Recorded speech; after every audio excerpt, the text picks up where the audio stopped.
Seja bem-vindo à nossa última aula de filosofia cristã. Hoje nós falaremos a respeito de epistemologia e axiologia. Vamos iniciar por epistemologia. A questão que é abordada nessa área da filosofia é como nós sabemos, como nós adquirimos conhecimento, como sabemos que sabemos, né? Então, episteme significa um conhecimento mais correto, certo, uma ciência. E logia, logos, vem de estudo. Então, nós vamos investigar a natureza do conhecimento e os métodos que usamos para adquirir esse conhecimento. Lembrando que eu disse na primeira aula que nenhum conhecimento é neutro, nenhuma ciência é neutra. Todos estão ligados por uma cosmovisão adotada pelo seu conhecedor. Então, a questão é como conhecemos. Ela muitas vezes não é questionada por nós, a não ser que você seja muito curioso ou tenha uma tendência a ser um filósofo. Mas, às vezes, não pensamos como nós conhecemos de fato as coisas. Mas a nossa cosmovisão, ela vai interpretar aquilo que está à nossa volta, vai, além de dar um significado, ela também vai nos dizer o que é importante e aquilo que deve ser descartado. Sobre essa classificação que nós categorizamos, por exemplo, algo que é certo, algo que é errado, algo que é bom, algo que é ruim, algo que é verdadeiro, algo que é falso, algo que é útil, algo que é inútil, desejável, indesejável e etc. E isso significa que nós interpretamos as coisas à nossa volta.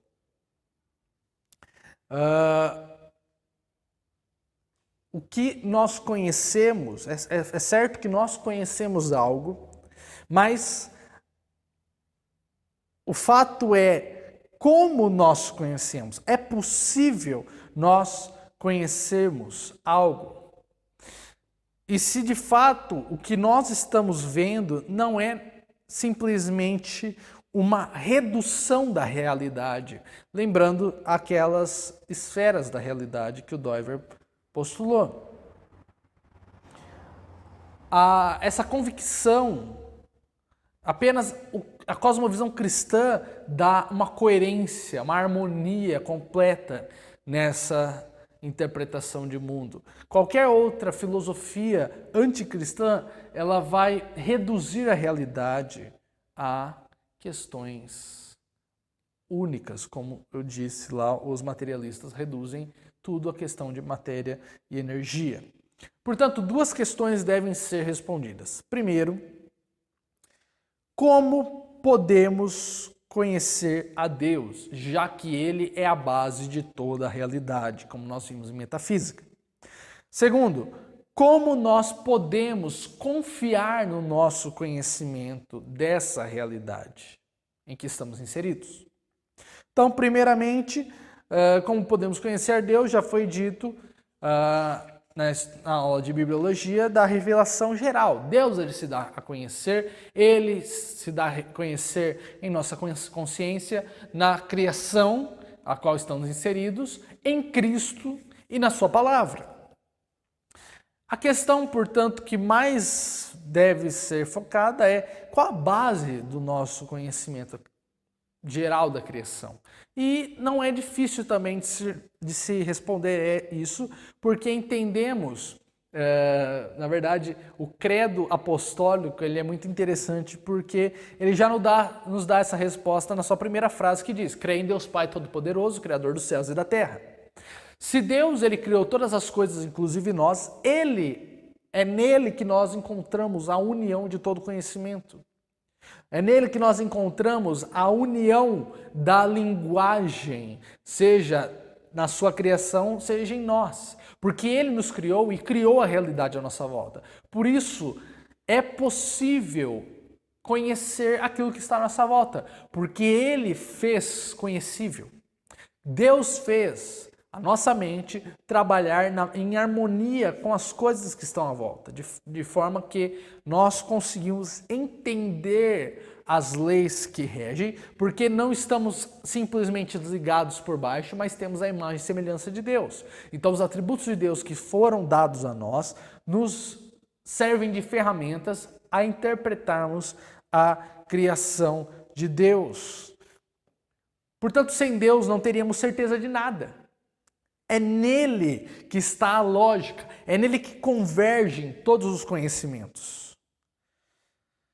E Deus, pela sua rica misericórdia, Ele nos dá a razão, os sentidos, uma mente, um coração que transcende a realidade e que nós entendemos, portanto, essas áreas da realidade.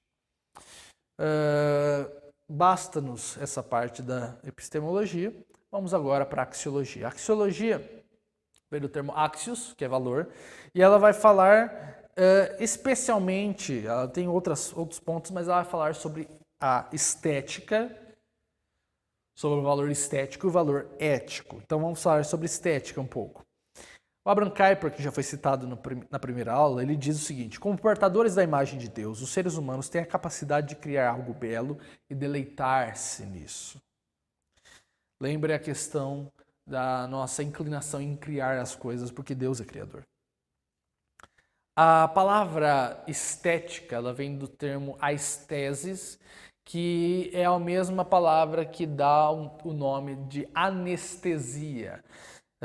O A no sentido de negação, então é algo de sentido, de percepção. A estética, ela vai nos comunicar algo de forma extra-racional. Você não consegue limitar a estética à questão lógica, porque a beleza que nos é comunicada, ela vai além de um argumento lógico, por exemplo. O modo como nós enxergamos e captamos essa beleza nos mexe diretamente com o nosso coração, especialmente pela arte.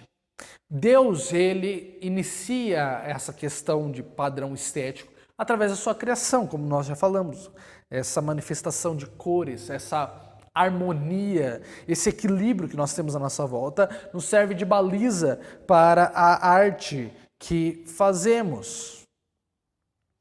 Portanto, um dos aspectos nossos é que somos homo aestheticus, ou homem estético. Nós buscamos a beleza através da arte que consumimos. A beleza, ela é um termo, um valor que se iguala à questão de bondade e verdade. São termos que são difíceis de serem definidos e que são amplos demais para serem reduzidos numa definição que vá ser exaustiva.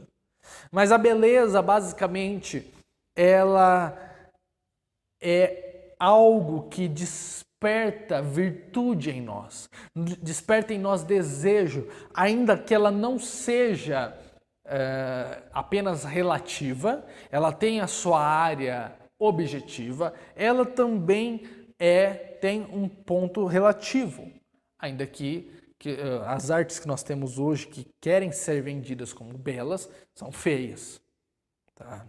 Não seguem as leis estéticas estipuladas por Deus. Mas é difícil quantificar essas leis, até porque nós estaríamos reduzindo a questão estética, a lógica.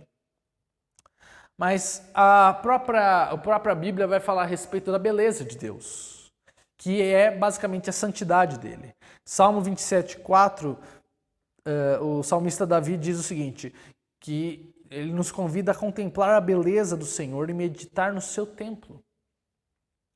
O filósofo Jonathan Edwards, pastor cristão, filósofo, que pregou aquele sermão Pecadores nas mãos do Deus irado, que foi um sermão que trouxe um avivamento para os Estados Unidos, ele diz o seguinte a respeito: pois como Deus é infinitamente o maior dos seres, A ele é permitido ser infinitamente o mais belo e excelente.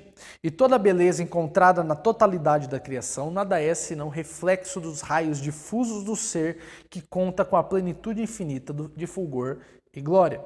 Ele é o fundamento e a fonte de todo o ser e toda a beleza. Muito mais do que o sol é a fonte sumária, é a fonte e sumária compreensão de toda a luz e claridade do dia. Então, o cerne de significado da estética é harmonia.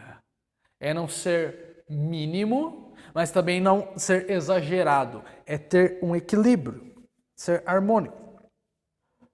Nas artes, por exemplo, né, nas 12 categorias que temos, como a música, artes cênicas, pintura, escultura, arquitetura, literatura, cinema, fotografia, histórias em quadrinhos, videogames, arte digital, fanfic, etc., todas elas servem e devem servir ao propósito da glória de Deus. Ainda que o cristão, ele tem a possibilidade de fazer pelo menos 5 níveis de arte cristã, sendo desde o núcleo a arte mais densa, uma arte que é claramente bíblica, que cante as escrituras, por exemplo, ou que seja algo teológico, que seria pertencente a essa área, a arte sacra, que nós temos nos cultos, até uma arte mais inconsciente, mas que retrate valores cristãos.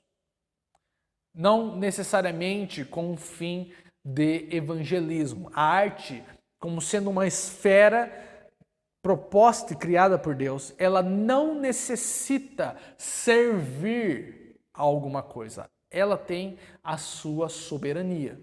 Ela é soberana em si mesmo, no seu papel dado por Deus. Portanto, a arte não é justificada simplesmente porque somente quando ela evangeliza. A arte, ela tem outras funções, como apenas nos edificar esteticamente, sendo nós homens estéticos. Cristo, ele entendia essa necessidade de beleza, através, por exemplo, das parábolas. Nós vemos uma riqueza de beleza nas suas parábolas, nos seus discursos. A arte, ela serve para a glória de Deus. Tudo serve para a glória de Deus, ainda lembrando novamente que ela não deve ser somente proselitista, a fim de fazer alguém crente. Ela deve ter uma qualidade e ela deve estar em comunicação com as pessoas à nossa volta. Nós devemos romper com o gospel que nós temos hoje, que ele se limita aos cristãos. É música de crente para crente, é pintura de crente para crente. Ela não consegue transpor essa barreira criada pela própria igreja evangélica hoje. Nós precisamos de bons artistas fazendo uma arte coerente que comunique pessoas de fora. Que mostrem para eles a majestade e a glória de Cristo e que nós não estamos limitados à questão apenas de evangelismo. Porque, lembrando a frase do Huckmacher, Cristo veio para nos fazer homens de verdade e não apenas cristãos. Portanto, a arte, ela mexe com o nosso ser, com a nossa identidade humana. A ética é também importante ser entendida em relação a Deus, porque hoje temos visto essa dissolução, essa fluidez, essa liquidez na ética atual, dizendo que a ética é relativa, que na verdade ela é moral, e muitas vezes nós usamos ética e moral como sinônimos. E na verdade a ética se refere a um padrão, a uma lei fixa, estipulada por Deus, que mostra como devemos agir, e a moral é simplesmente o modo como agimos nos tempos presentes. Então há muita diferença entre como devemos, o imperativo, como devemos agir e como nós agimos, uma descrição. Então Deus ele propõe a nós uma ética e não uma moral. Ele quer que a nossa moral se adeque à sua ética e não o contrário, como tem sido visto atualmente por muitos. Deus ele nos deu um livro de normas e nós veremos isso na aula de teonomia a respeito da lei de Deus, em que a Bíblia, na sua totalidade, cumprindo o princípio do sola escritura, ela é o nosso manual ético. Toda a Bíblia ela deve ser analisada como uma regra da nossa conduta, do nosso comportamento.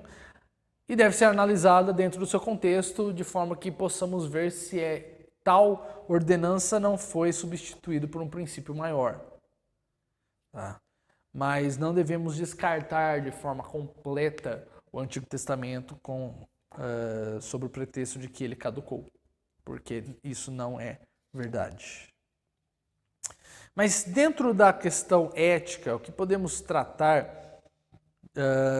de forma mais profunda é a questão do problema do mal, que foi levantado já por Epicuro em 2 séculos antes de Cristo, onde Epicuro ele vai propor um silogismo lógico, mostrando que o Deus judaico e posteriormente cristão também, ele não é possível a sua existência. Um Deus que seja onipotente, onisciente e onibenevolente, que quer dizer todo bem, bondade infinita. Porque ele argumenta o seguinte: se Deus é onisciente e onipotente, ele tem o conhecimento do mal, da existência do mal, sendo um mal moral, ético, e um mal físico, um mal como calamidade. E ele tem poder para cessá-lo, mas não faz. Então, ele não é uma bondade infinita. Se ele é onipotente ou onibenevolente, então ele tem poder e ele é bom para extinguir esse mal, mas ele não faz, portanto, ele não conhece todas as coisas. Ou, se ele conhece todas as coisas e ele é uma bondade infinita, então ele sabe que da existência do mal e ele quer mudá-lo, mas ele não tem poder para isso. Logo, o Deus judaico-cristão não existe. E esse argumento é usado muitas vezes ainda hoje por ateus. Então, definindo aqui, mal, na verdade, como Santo Agostinho ele dizia, o mal não tem uma existência própria, ele não tem uma substância, ele não tem uma identidade, ele é assim como o frio e assim como as trevas, porque cientificamente falando, não existe frio. Você não consegue medir o frio de algo. Você consegue medir o calor. Então, o frio é a inexistência de calor, a falta de calor. E as trevas ou sombras são também a falta de luz. Da mesma forma, o mal é a falta do bem, ou seja, de Deus. Não no sentido existencial, mas quando se rejeita Deus. E o pecado, ele é a quebra das leis de Deus, e a lei suprema de Deus é que ele deve ser glorificado em todas as coisas. Portanto, tudo aquilo que não glorifica a Deus é essencialmente, por definição, pecaminoso. Portanto, nós podemos propor 3 pontos que esclarecem esse paradoxo levantado por Epicuro, que é usado ainda hoje. Sendo o mal um parasita, a ausência de Deus, Deus ele não criou o mal, porque em Gênesis 2, em Gênesis 1, Deus olha para tudo que ele criou e ele vê que tudo que ele criou é bom. Logo, o mal não foi criado por Deus. O mal não é algo, uma substância, como eu disse. Pode haver uma ressalva de alguém citando, por exemplo, Isaías 45:7, onde Deus diz: eu formo a luz e crio as trevas, eu faço a paz e crio o mal. Eu sou o Senhor, faço todas essas coisas. Mas a palavra aqui, mal, não significa um mal ético, mas significa uma desgraça, um mal circunstancial, como, por exemplo, terremotos, tornados e outros efeitos climáticos que acabam sendo destrutivos. Então, a NVI ela traduz melhor esse versículo dizendo causa a desgraça. Segundo ponto é, basicamente, a Confissão de Fé de Westminster, capítulo 3, diz o seguinte: Deus, desde toda a eternidade, pelo muito sábio e santo conselho de sua própria vontade, ordenou livre e inalteravelmente tudo quanto acontece. Ou seja, Deus decretou desde o princípio a queda de Adão, por mais escandalizado que você possa ficar. Porém, de modo que nem Deus é autor do pecado, ele decretou, mas ele não exerceu o pecado, nem violentada é a vontade da criatura. Deus, ele decretou, mas ele não obrigou Adão. Nem é tirado a liberdade ou contingência das causas secundárias antes estabelecidas. Deus, ele decreta o pecado, mas quem comete pecado é o homem. Portanto, o homem é a causa, de fato, e por isso ele que é responsabilizado. Ele não é forçado, a sua consciência não é forçada, violentada. Isso é algo que a Bíblia afirma, mas nós não temos noção de como funciona, porque aparentemente a soberania de Deus e a livre agência do homem são contraditórios, entram em choque, mas a Bíblia nos diz que um complementa o outro. Vai contra o nosso senso lógico, e lembrando que o problema não está na Bíblia, está em nós, que temos uma lógica, uma racionalidade caída. Terceiro ponto é que Deus, ainda que ele não criou o mal, ainda que ele não seja o autor do pecado, ainda assim ele tem controle sobre o mal e ele usa o mal para glorificar o seu próprio nome, por mais escandaloso que possa parecer a você também. Deus, ele usa todas as coisas segundo para o fim da sua glória, e o mal não foge da regra. Uma analogia para entendermos um pouco disso. Quando nós estamos, por exemplo, numa cidade com muitas luzes, você vê o céu com poucas estrelas. Mas quando você vai para o meio de uma floresta sem nenhuma fonte de luz artificial, você vê o céu totalmente estrelado. Por quê? Porque as luzes artificiais, elas ofuscam o brilho das estrelas. As estrelas estão lá. É a mesma coisa do dia. O que ofusca o brilho das estrelas é a estrela do Sol. O brilho da estrela do Sol que está muito mais próximo.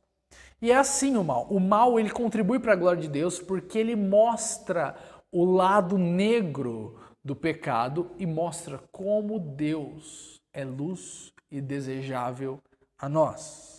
A luz de Deus brilha mais diante da escuridão do pecado. E Deus usa circunstâncias, Deus usa pessoas, ímpios, incrédulos, com intenções maléficas para a glória dele, para cumprir os fins dele. Como José diz no Gênesis 45, onde os seus irmãos vendem, mas o próprio José diz que Deus usou eles para que ele chegasse no patamar de segundo do Egito, para conservar em vida seus familiares e a descendência de Jacó. Então, lembremos também que essas catástrofes que vemos são princípios do juízo de Deus. Deus, ele não faz vista grossa com o pecado que é acumulado pela humanidade. E isso são meios que Deus usa para trazer já um início de punição aos incrédulos. É lógico que, infelizmente, os justos padecem juntamente, mas entendamos que o justo, ele é guardado por Deus no seu espírito, e a morte é, na verdade, uma promoção para o fiel que se encontra com o seu Senhor. Portanto, nós podemos fazer julgamentos éticos e estéticos, porque Deus, ele nos capacitou isso, e é nele que está impresso a máxima disso. Deus é toda a verdade, Deus, e nele existe toda a beleza. Sempre que vier algum juízo que nos parece ser contraditório a isso, que lembremos a frase de Paulo em Romanos 4, que diz: sempre seja verdadeiro, sempre seja Deus verdadeiro e todo homem mentiroso, para que toda boca esteja fechada e todo mundo seja condenável diante de Deus. Finalizando aqui o nosso curso de filosofia, nós podemos perceber então que a encarnação de Cristo tem implicações filosóficas gigantescas, ao invés de uma simples salvação de alma, como nós reduzimos. Cristo, ele vai romper com vários dualismos fragmentados que acabam fazendo com que enxerguemos de forma deficiente a realidade. Em Jesus, a alma e o corpo, eles não são inimigos, eles são um complemento. São uma unidade, o homem é uma unidade, estabelecendo a integralidade do homem, como na área de antropologia. Nele, a fé e a razão são reconciliadas, fazendo do conhecimento uma vestimenta sem nenhum remendo, como na epistemologia. Cristo, ele reúne céu e terra, de forma que nós possamos ver o mundo maravilhados, num encanto novamente, reencantado com a presença e a glória de Deus. Isso nós vemos na metafísica. E ele conectou valores e fatos, gerando uma visão moral integral na nossa ética e na nossa estética. E nele, em Cristo, a graça ela restaura a natureza, fazendo nova todas as coisas, como vemos na soteriologia e na escatologia. A humanidade, o conhecimento, a metafísica, a ética, a soteriologia, a escatologia, todas essas são apenas algumas áreas que são afetadas pela morte e vitória de Cristo na cruz. Dietrich Bonhoeffer, o alemão que esteve resistindo ao regime nazista na Alemanha e foi morto num campo de concentração, no seu livro Discipulado, ele diz o seguinte: com sua encarnação, Cristo se interpôs entre mim e as circunstâncias do mundo. Já não há volta. Ele está no centro de tudo. Rompeu as relações diretas que aquele que foi chamado guardava com essas circunstâncias. Cristo quer ser o mediador. Tudo deve operar por seu intermédio. Ele não está apenas entre mim e Deus, mas também entre mim e o mundo. Entre mim e os outros. Entre mim e as coisas. Ele é o mediador não apenas entre Deus e o ser humano, mas também entre um e o outro ser humano. Entre o ser humano e a realidade. Porque todo mundo foi criado por meio dele e para ele. Ele que é o único mediador no mundo. Desde Cristo já não existe realização direta entre o ser humano e Deus, entre o ser humano e o mundo. Cristo quer ser o mediador. E encerro, portanto, com as palavras de Paulo em Romanos 36, 11 e 36, que diz o seguinte: porque dele, por ele, para ele são todas as coisas. Glória, pois, a ele eternamente. Amém. Meus irmãos, eu espero que essa matéria tenha sido de grande edificação na vida de vocês, que vocês tenham aprendido mais. Se houve alguma dúvida, nos envie por e-mail ou na caixa de mensagens no nosso site. E revise esses vídeos, releia a apostila e procure outros recursos. Tem sido traduzido para o português vários livros com essa abordagem e procure mais para que você tenha uma consciência maior e trabalhe melhor sobre esses pressupostos. Fiquem todos com Deus. Até a próxima. Tchau.